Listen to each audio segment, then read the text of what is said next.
na kumwaga temboni. Samina wa atwana, pasina kuangalia manufaa yanayopatikaniwa, madhara aliyoyapata kwa kile chake alichokitoa kununua temboni. Hii ndiyo nafsia ya Kiislamu.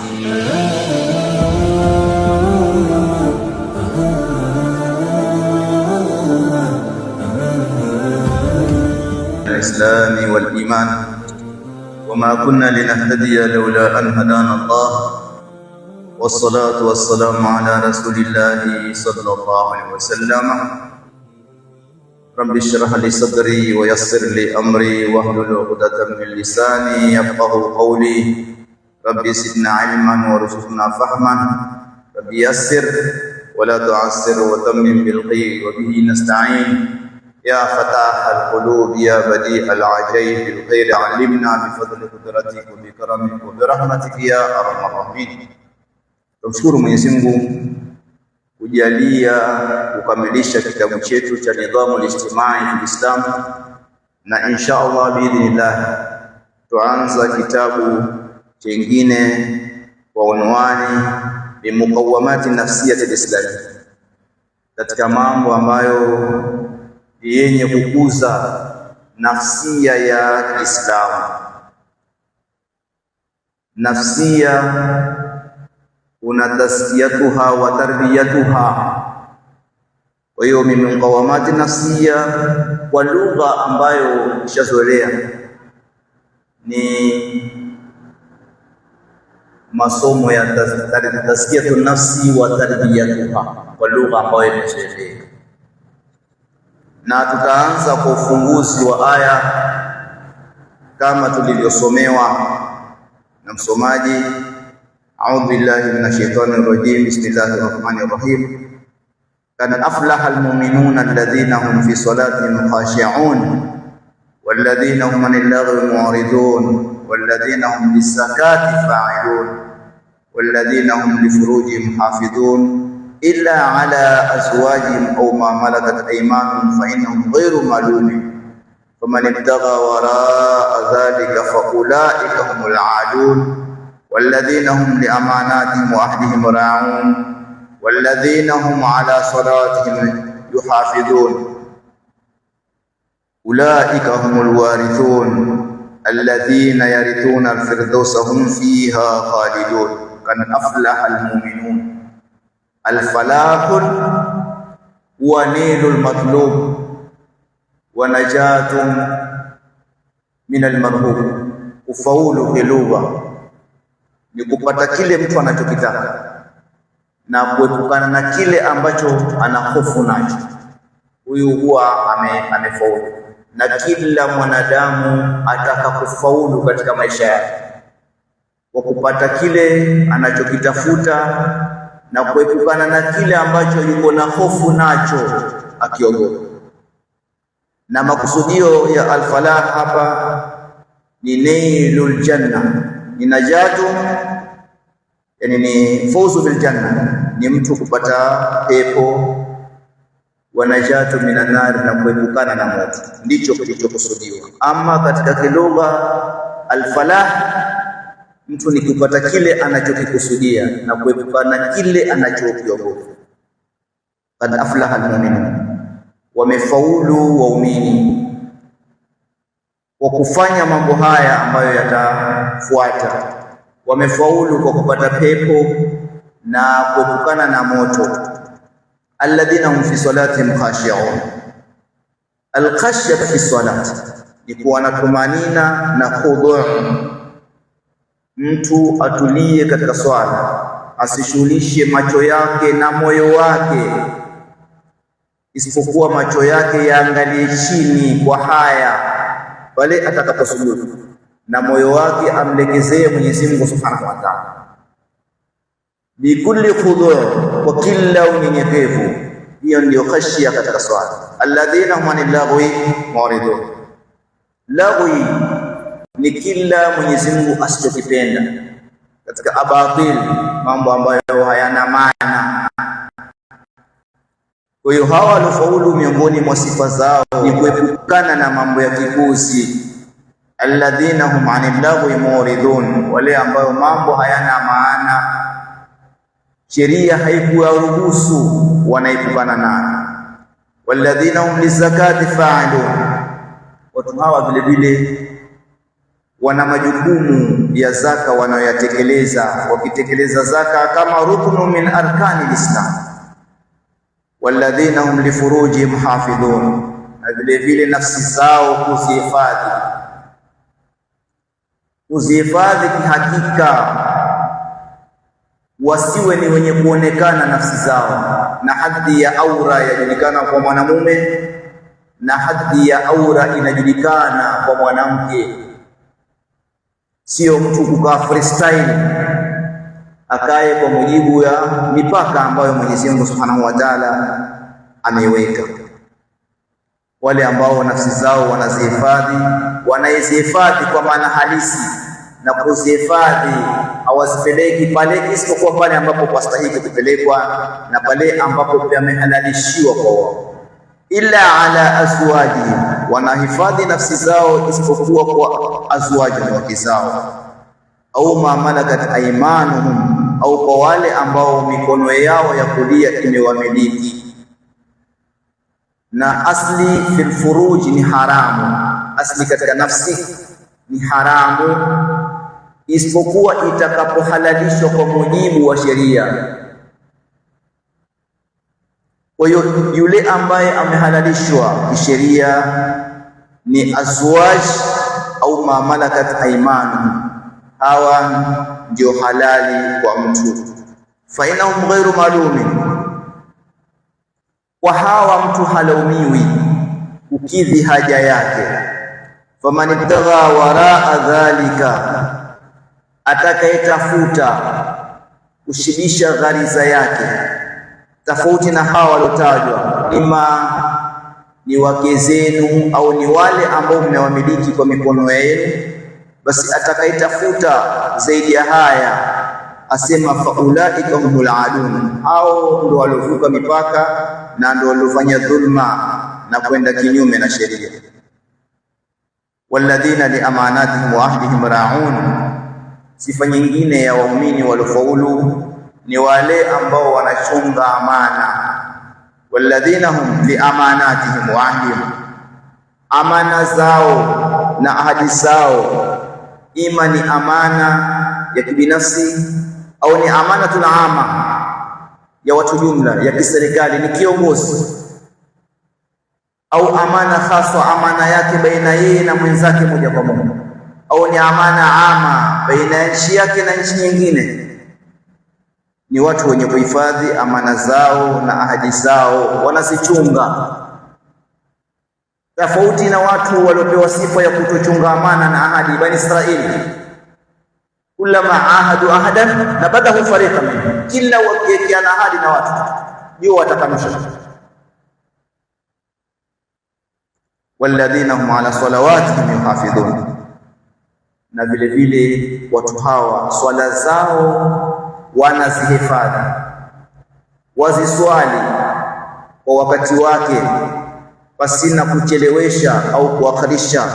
Wanaziswali pamoja na jamaa kwa wakati wake na jamaa, wala haimpiki swala illa lidharura, kwa dharura ambayo imekuwa na sheria. Ulaika humul warithun, hawa ndio warithi wa kikweli, si warithi wa kijumba cha room moja, watarithi janna. Watu nyumba ya room moja, nyumba ya room mbili, room tatu, asivyo watakavyotenga. Ulaika humul warithun, hawa ndio warithi wa kikweli kweli. Warithi gani? Alladhina yarithuna alfirdausa, wale ambao watarithi firdaus, na firdaus ndio pepo ya daraja ya juu. Fiha khalidun, katika hiyo pepo watakaa milele, na kila chenye kuhitajiwa, kila wanachohitajia watakipata. Hizi ndizo sifa za waumini ambao huhesabiwa kwamba wamefaulu. Tuingia katika utangulizi ni kitabu chetu cha Muqawimati Nafsia, na tutaeleza nafsia ni nini na aqlia nini na shakhsia ni nini, sababu ni mustalah ambazo tutazitumia, na kufahamu mustalah ni njia ya kufahamu maudhui inayozungumziwa.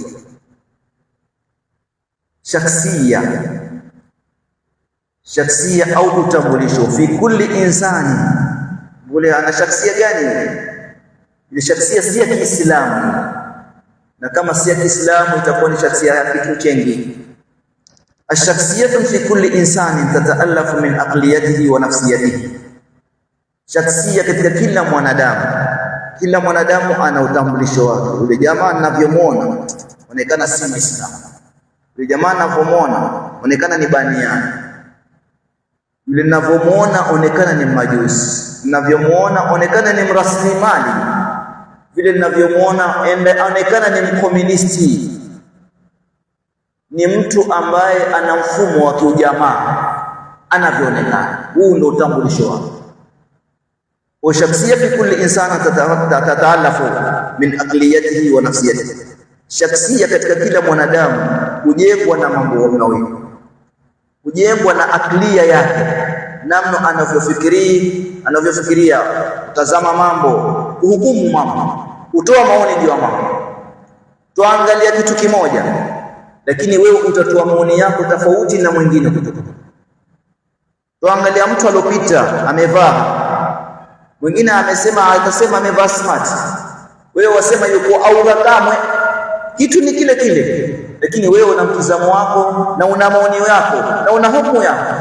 Kwa nini wasema amevaa mbaya? Kwa sababu kuna kipimo cha hadhi ya aura pale inapoanzia, tofauti na mwenzako kipimo kile hana, ndio atamsifu amevaa vizuri, na wewe wasema hakuvaa vizuri, ni aura kamwe. Kwa kuna namna unavyoangalia mambo, unavyohesabu mambo, unavyohukumu mambo, unavyoamua mambo. Hii ni akili. Shakhsia hujengwa na aklia na nafsia. Wala dakhala li shaklihi wala jismihi wala hindamihi wala ghaira dhalik, wala haingii shakli yake. Ile mtu shakli yake yuko vile, basi onekana si kwa shakli yake. Hatumwangalie mtu shakli ndio tukasema ana shakhsia ya Kiislamu ama shakhsia ya Kinasara, si shakli yake. Sayyidina Umar radhiallahu anhu alipokuwa ni Sayyidina Umar yule alipokuwa kisika watoto, Sayyidina Umar yule aliposilimu, ile akili yake na nafsia ikabadilika, akawa anaposomewa wa idhal mawudati subilat bi ayi dhanbin qutilat, ile aya humliza vipi ya kuuliza, na jana wewe ndio ulikuwa ukisika watoto. Kwani Sayyidina Umar amebadilika nini? Alikuwa na nywele za koto, sasa hivi amekuwa na singa, ama alikuwa na singa, sasa hivi amekuwa na koto. Umar ni yule, nywele ni zile, rangi yake ni ile, lakini kitu gani kilombadilikia Sayyidina Umar mpaka jana ndio alikuwa akisika watoto, sasa hivi akisomewa aya peke yake, wa idhal mawudati subilat bi ayi dhanbin qutilat, amekumbuka nayo. Je, rangi yake imebadilika? Nywele zake za singa zimebadilika? Au alikuwa na koto amebadilika? Alikuwa ni membamba amenona? La, ni yule. Kilichobadilika ni akili yake na nafsi yake. Kwa hiyo haingii shakli ya mtu kujua kwamba ana shakhsia gani, wala jismihi, wala mwili wake kuangalia na mwili gani, wala muonekano wake. Haambii mtu ana shakhsia ya Kiislamu kwa muonekano pekee yake, wala ghaira dhalika, wala yasiyokuwa haya. Kwa hiyo shakhsia hujengwa na aklia na nafsia, wala mwili wa mtu haingii, wala shakli ya mtu haingii, wala muonekano wa mtu hauingii. Mtu atabakia yule, lakini kilichobadilika ni aklia yake peke yake, anavyopima mambo na vipimo anavyotumia katika kupima mambo. Basi baada ya kupima atapata ama atakosa, lakini wapima vipi?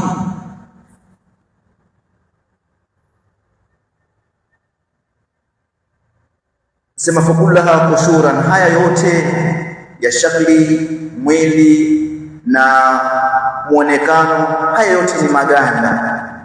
Wa min as-sathiyya an yadhunna ahadun annaha amilun min awamil shakhsi, na ni katika fikra yake juu mtu kudhania haya ya shakli ya mtu, mwili wa mtu, muonekano kwamba yanaathiri katika shakhsia ya mtu. Haiathiri chochote.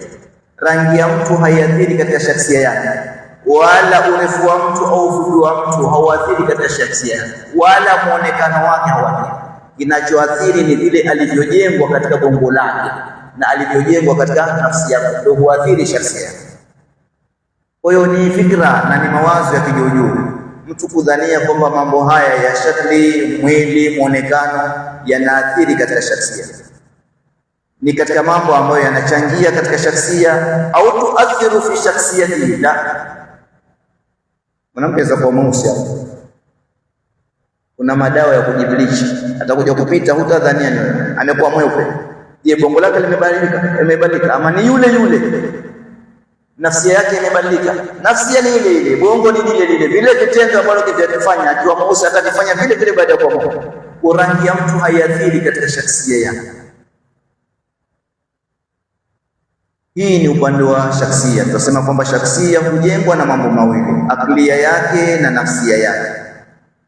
Aklia ni tumesema shakhsia hujengwa na aklia na nafsia.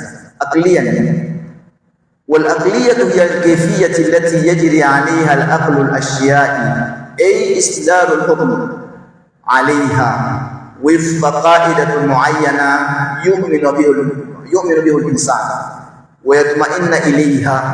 أقلية ni namna mtu anavyoangalia mambo.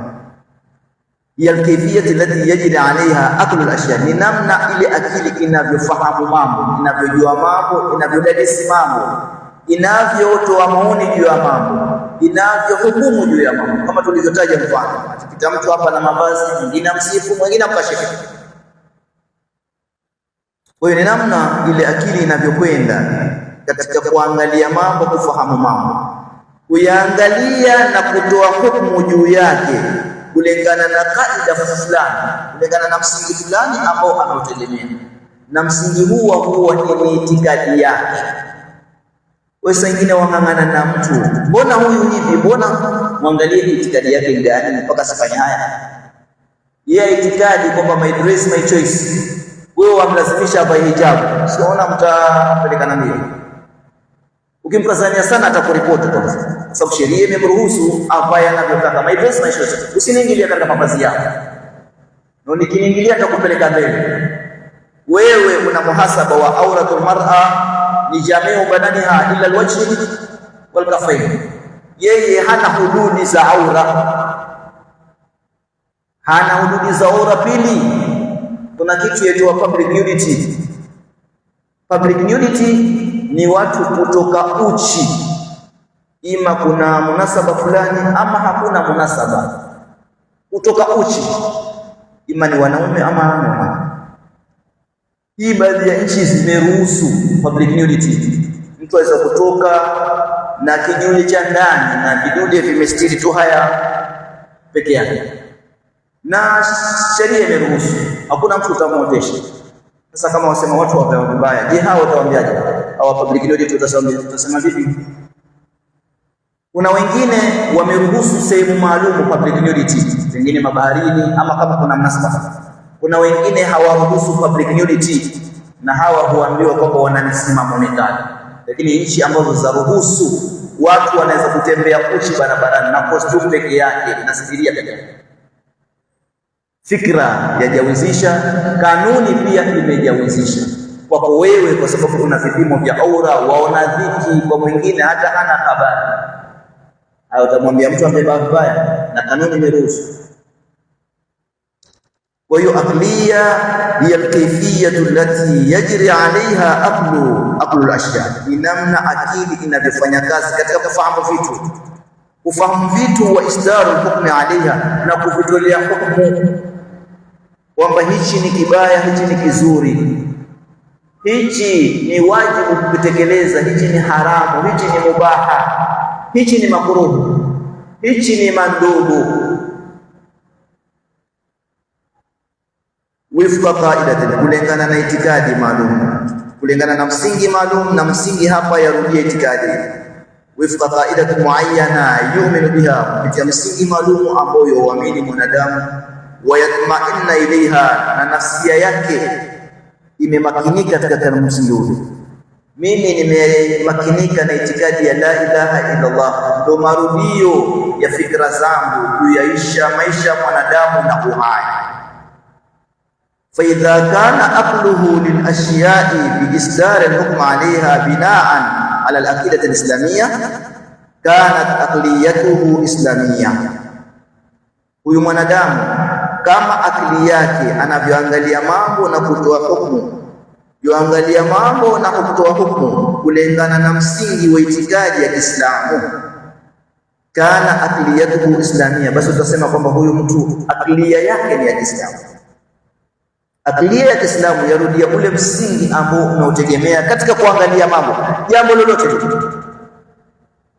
ni la kijamii, ni la kisiasa, ni la kiibadati, ni la kiakhlaki na adab, jambo lolote kama kuangalia kwako lile jambo wategemea itikadi ya Kiislamu, ndio ukatoa hukumu, tunasema huyu bwana ana aklia ya Kiislamu. Na aklia ya Kiislamu hichi ndio kipimo chake. Haimaanishi ni kujua kila kitu, lakini waangalia mambo kwa mujibu wa msingi wa itikadi yako. Enda kuwa lile jambo lijui, na kama hulijui utataka hukumu ya kisheria ya hakika juu ya lile jambo. Ndio tunaona katika Qur'ani, yasalunaka anil kadha wa kadha, uswahaba aklia yake ni ya Kiislamu, bila kuangalia lile jambo Kiislamu na kulijua hukumu yake. Sasa ameangalia lakini hajui hukumu yake, hataki kupitisha illa baada ya kujua hukumu yake. Jahala anaye lakini aklia ni ya Kiislamu. Ndio maana wanamuuliza Mtume sallallahu alaihi wasallam, yasalunaka anil kadha wa kadha, yasalunaka anil mahid. Kwa nini asifanyie? Kwa sababu aklia yake ni ya Kiislamu, na yajua wazi kwamba vitu havifanywi kiholela holela. Vitu ni ujue vya matendo, yani hafanya kiholela holela, na vitu havichukuliwi kiholela mpaka ujue hukumu ya kitu ndio kitekeleze. Kwa hiyo maadamu hajajua hawezi kutekeleza pamoja na jahala mpaka ajue. Ndio zile yasalunaka, asli huwa hajui, lakini aklia yake ni ya Kiislamu, ajua hili jambo halitekelezi illa kwa hukumu ya Mwenyezi Mungu kujulikana ndio tekeleza. Kwa hiyo aklia ya Islamia haimaanishi ni kujua kila kitu, la. Wa illa masahaba wamejengwa kisha wakaonekana hawaulizi, washajua tayari, lakini wamejengwa kwa msingi kwamba vipimo ni vya Kiislamu. Hichi sijajua kipimo chake, ndio anamuuliza Mtume sallallahu alaihi wasallam, na Mtume naye hapeani jawabu illa baada ya kumteremkia wahi unaoeleza jambo hili. Huyu tutasema yuko na aklia ya Kiislamu kwa namna anavyoangalia mambo kupitia msingi fulani alioamini ambao ni itikadi ya Kiislamu. Hii ndo aklia ya Kiislamu. Wa in lam takun kadhalika, na kama hali haitokuwa hivi ya kuangalia mambo na kupima mambo na kuyatolea hukumu kwa mujibu wa msingi maalum, kama haitokuwa hivi, kanat akliyatu shay'an akhar, bas aklia yake itakuwa ni kitu kingine, wala si aklia ya Kiislamu. Hii ni aklia. Ama nafsia, والنفسية هي الكيفية التي يجري عليها إشباع الغرائز والحاجات العضوية. Mwanadamu ana mahitajio, ana gharisa na ana mahitajio ya viungo, ambayo mambo haya ni ya kimaumbile, kula, kunywa, tamani hizi nyingine, kutaka kuhifadhi maisha, kutaka kumiliki, kama Mwenyezi Mungu alivyosema katika Qur'an, zuyina linasi hubu shahawati minan nisa'i wal banin wal qanatir al muqantara min adh-dhahabi wal fidda. Kimaumbile mwanadamu ahitajia jinsi nyingine, ahitajia kumiliki vitu kwa sababu ya haja aliyokuwa nazo, lakini atakapohitajia jinsi nyingine awe kama nyama au zaidi ya nyama, atakapohitajia kumiliki awe kama mnyama msituni kwa kuvamia na kupora, ama kuna njia maana. Kwa nafsia ni namna ya mtu anavyoshibisha ghariza yake na mahitajio yake ya kiviungo. Ghariza na mahitajio ambayo ni ya kimaumbile. Haja ya jinsia ni jambo la kimaumbile, ni amrun fitri, na lahitajia nidhamu lipangiwa. Kwa hiyo akidhi vipi haja hii? Utaka kumiliki ni jambo la kimaumbile. Hata mwendazimu ataka kumiliki, kama anaokotokota kila kienda kwa kutokota na yojaza dunia. Watoto wadogo utaona kila mmoja afutana na mwenzake, pengine ni kisoda tu, lakini kila mmoja ataka kufutana na mwenzake, kila mmoja ataka kupata yeye amiliki. Ni jambo la kimaumbile. Sasa hizi haja wakidhi vipi wewe? Walladhina kafaru yatamatta'una wa ya'kuluna kama ta'kulu al-an'am. Mwenyezi Mungu akataja sifa ya waumini kisha akamalizia sifa ya makafiri. Walladhina kafaru yatamatta'una wa ya'kuluna kama ta'kulu al-an'am. Waislamu wana nidhamu yao, lakini walladhina kafaru katika tamattu yao na kula kwake, yatamatta'una wa ya'kuluna kama ta'kulu al-an'am fannaru maqwala wa yadhu billahi min dhalik. Ile ghariza Muislamu anazo kama huyo ambaye yuko nazo, lakini kula kwake na kustarehe kwake yuala na kustarehe kama mnyama au sengine zaidi ya mnyama. Kwa hiyo nafsia ni namna ya mtu anavyoshibisha ghariza zake na haja zake za kiviungo, ambao ni jambo la kimaumbile. Alqiyamu biamaliyati al-ishba' wifqa qa'idatin yu'minu biha, yani kutekeleza amali, kitendo cha kushibisha ghariza zake na haja zake za kimaumbile kwa mujibu wa msingi maalum. Kuna msingi lazima yurudia ule wake, kama yurudia msingi wa huria ule wake, imana hana mpaka, ataishi freestyle free world. Lakini kama ni Muislamu na yurudia itikadi yake na vipimo vya kisheria na hududi mipaka ya kisheria, hata tumia neno la huria, ataenda kwa mipaka ambao Mwenyezi Mungu ameichora. Wa tilka hududullah fala ta'taduha, na hiyo ni mipaka ya Mwenyezi Mungu, basi msivuke mipaka kama hiyo. Kwa hiyo nafsia ni namna ya mtu anavyoshibisha haja zake na ghariza zake, haja za kimaumbile, yani katika amalia yake ni kile kitendo cha kushibisha haja zake na ghariza zake kulingana na msingi alioamini, wayatma'inna ilaiha, na nafsi yake imemakinika kwa msingi ule.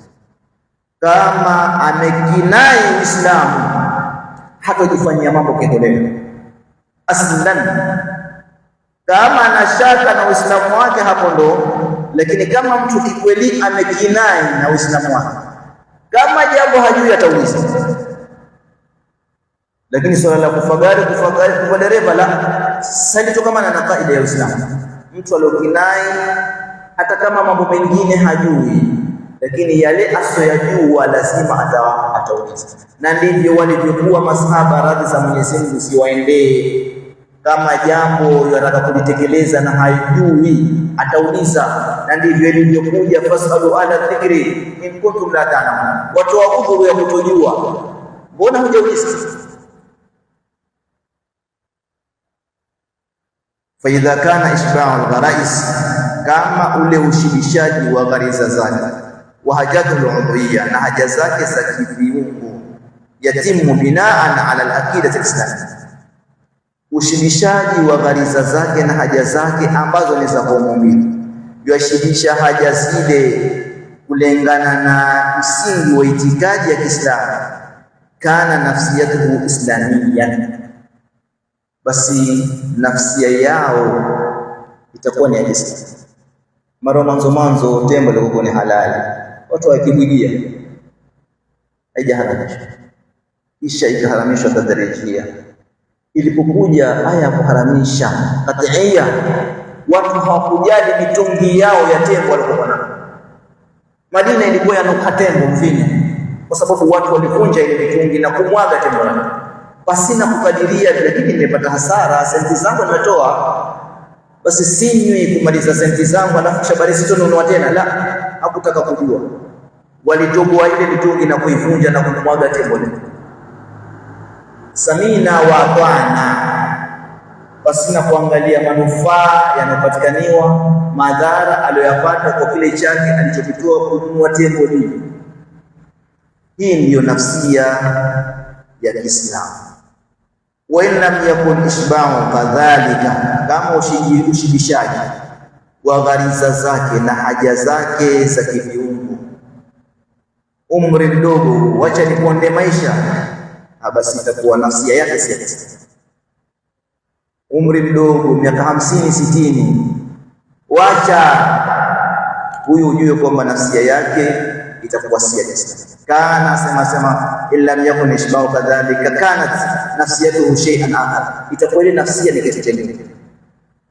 Kuna shakhsia ambayo imejengwa na mambo mawili, aklia na nafsia. Na aklia ukasema ni mtu anavyoangalia mambo, udadisi wake wa mambo, upimaji wake wa mambo na utoaji wake wa hukumu katika mambo yake.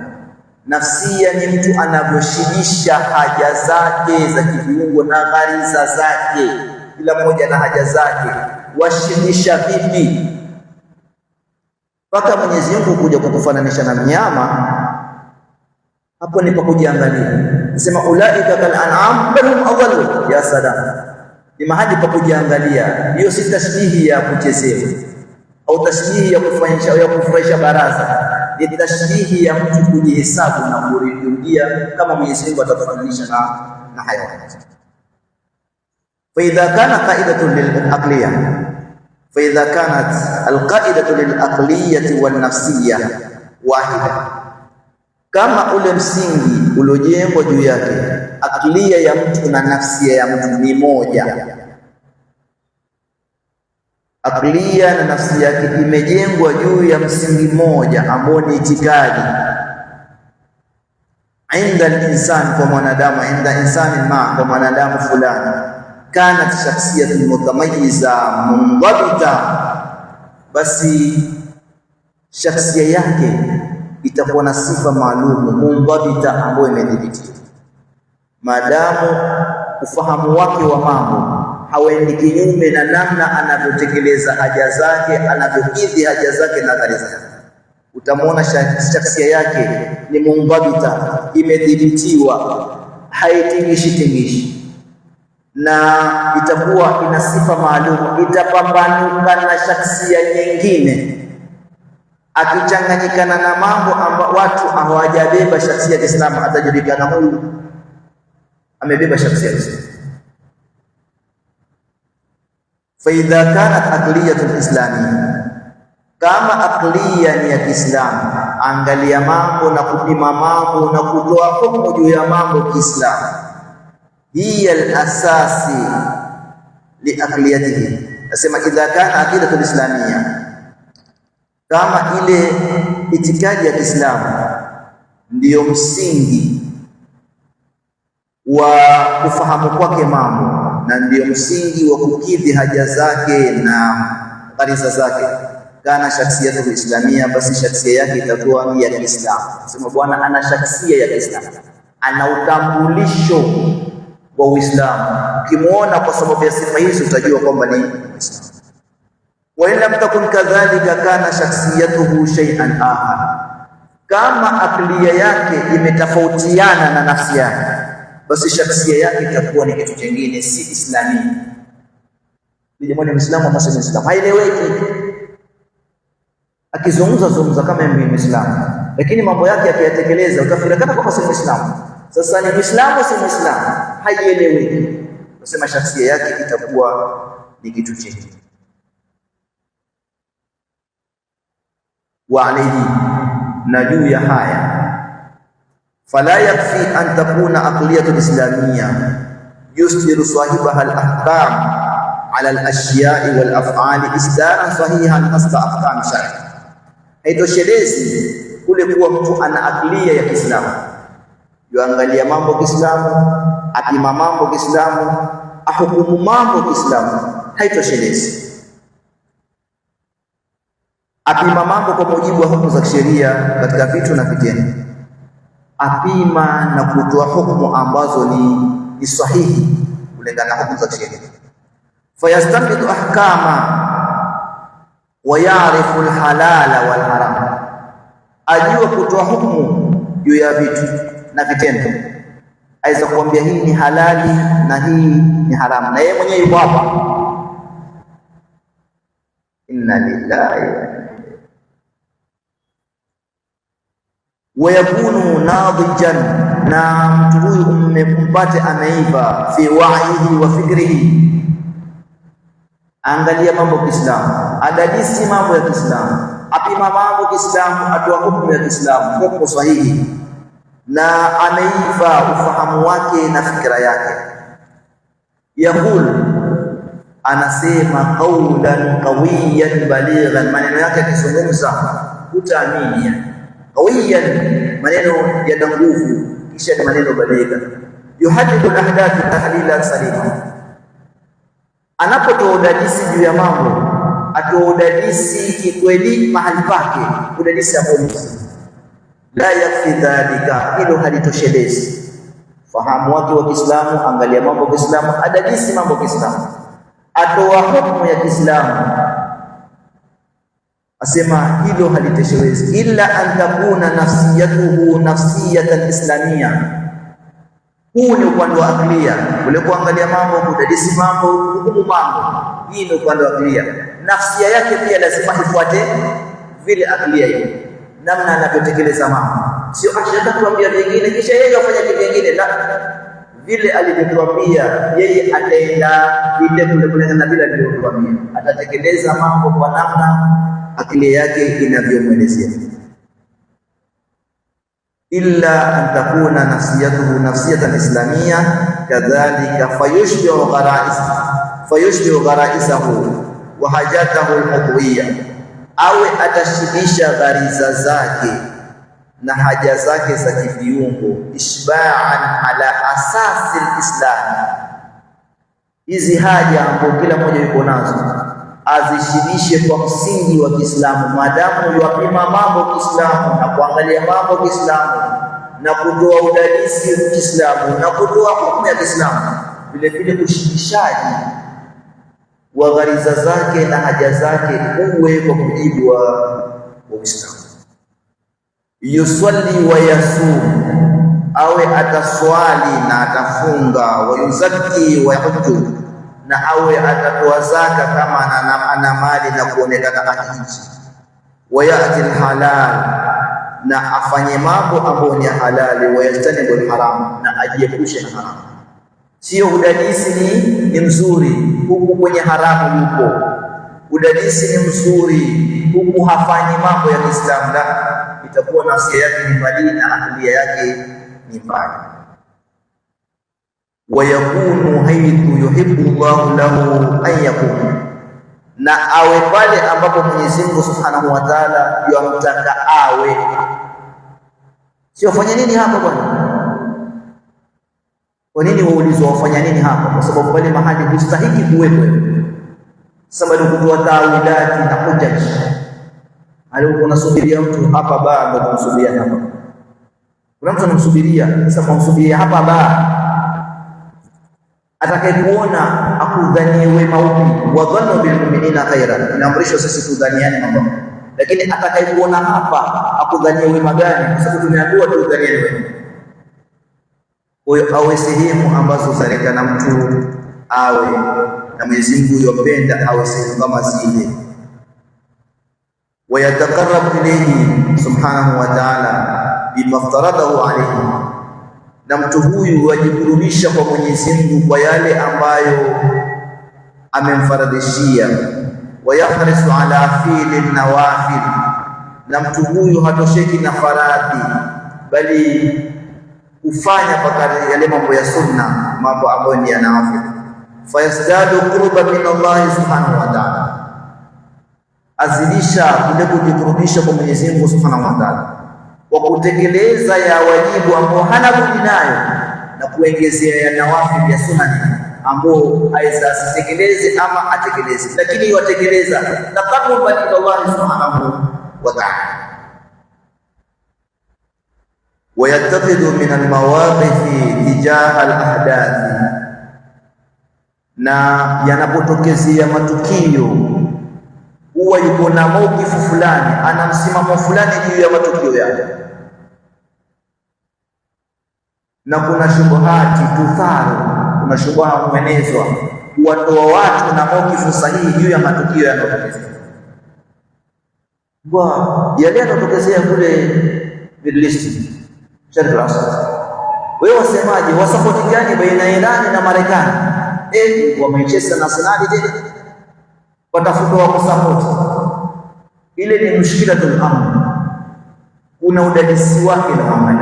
Sasa nikisapoti Iran ndio kuna nini? Nikisapoti Marekani ndio kuna nini? Swala ni kusapoti ama ni kujua tatizo liko wapi na yale mambo yanaelekea wapi, ni nini chanzo cha kukosekana usalama katika biladi za Kiislamu.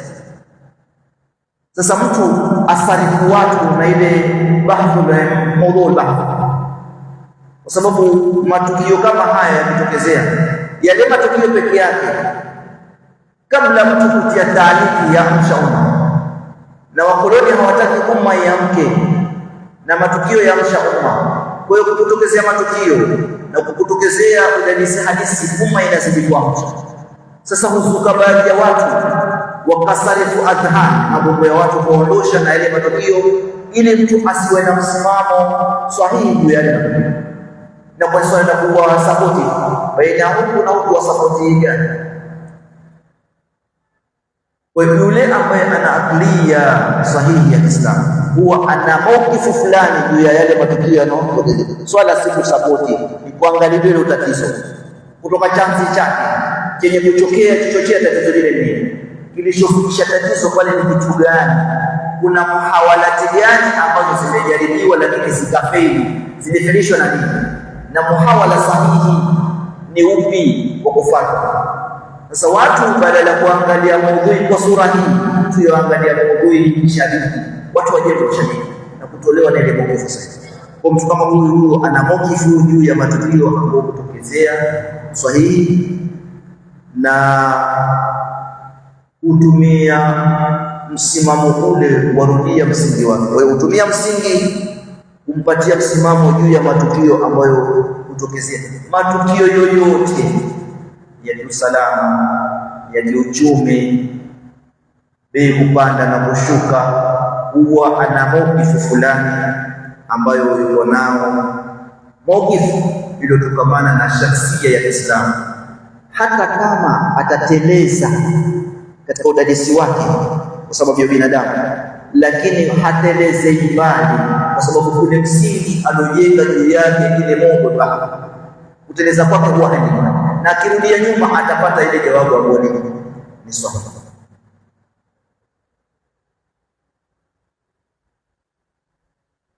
Wayattakhidhu min almawaqif tijaha alahdathi, na huwa na msimamo juu ya matukio ambayo hutokezea. Almawaqif as-sadiqa almukhlisa, mawqif ya kikweli, mawqif yenye msimamo na ikhlasi. Wa ilo tazushiwa mwanzo wa karne ya 20 wazusha mijadala baina ya Jamiatul Arabia wa Jamiatul Islamia, ayyuhuma afdal, baina Arab League na OIC, gani itakuwa ni bora? Ila hali zote ni miradi ya wakoloni, lakini watu washughulishwa na mambo ambayo yatawadoa katika mtizamo sahihi.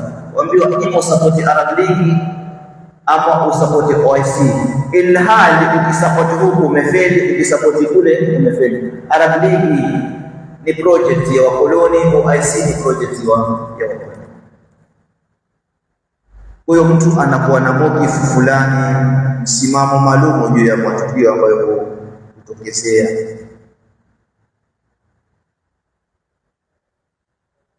Asema mtu kama huyu badala ya kuwa na maukifu mbele ya matukio, yaamuru bil ma'ruf, akaamrisha mambo mema, wa yanha 'anil munkar. Yule mwenye shakhsia ya Kiislamu asifika na hizi sifa, si mtu wa kuona muovu na kushabikia au kutilia nguvu. Ya'muru bil ma'ruf wa yanha 'anil munkar, amrisha mema na yakataza maovu kwa kadri ya uweza wake.